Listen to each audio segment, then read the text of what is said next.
Hi there, Kirsten Milks from Bloomington, Indiana, here with you today to share a hack that my students and I have found super useful during remote learning, and it's called the Online Binder Table of Contents.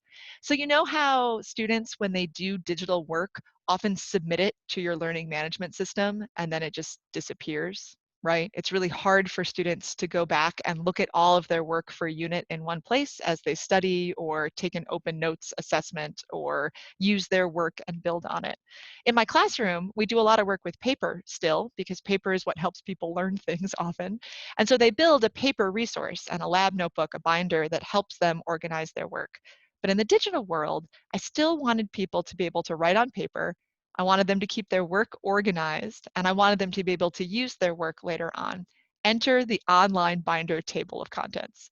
So the Online Binder Table of Contents is a list of all of the things that you are going to do in a unit, and you don't have to know them all ahead of time. So here's a link to my curriculum map. That's like a unit guide. You might have one of those even if the things that are changing are different.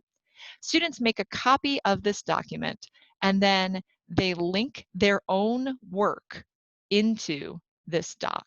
So here's a link to the document, the Google Doc that describes the assignment. This is setting up their lab notebook. Here's a link to the picture I asked them to take.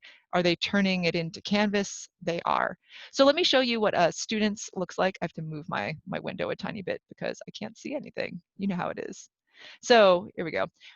Here is a sample student binder table of contents. So I've anonymized the student. Pictures are optional, but I've really enjoyed seeing them. I get like this little jolt of love every time I see them, so that's been nice. So this student has gone ahead and every time the student's done something, there's a link to their work. Sometimes they link the text, like in this box. Sometimes they just link a document, like in that box. Both of them are okay by me. I'm not going to hover over the links because the students' names are there. But if I clicked on this link that's over here where my cursor is that says link to your work, it ends up looking like this. So here's the student's work. And when I have them turn assignments in, they turn in the Online Binder Table of Contents. And that's what helps make it so that they are able to keep their work organized.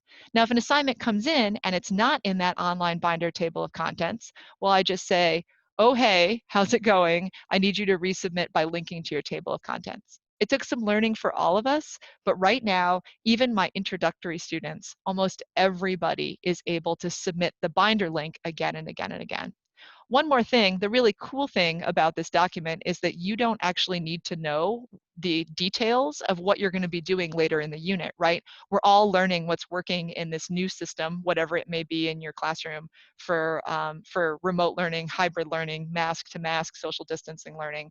And so some of these assignments, when I gave this file to students and told them to make a copy, the links ended up being blank documents. So I'm not going to click on them again, but there are some documents here that I made after I turned them, this binder document, over to students. And it just was a blank document that said pending, and it let me build stuff and revise stuff even though students got this document ahead of time. So that's the Online Binder Table of Contents. It works super well, and I hope you can use a system or something like that for helping keep you and your students organized this school year.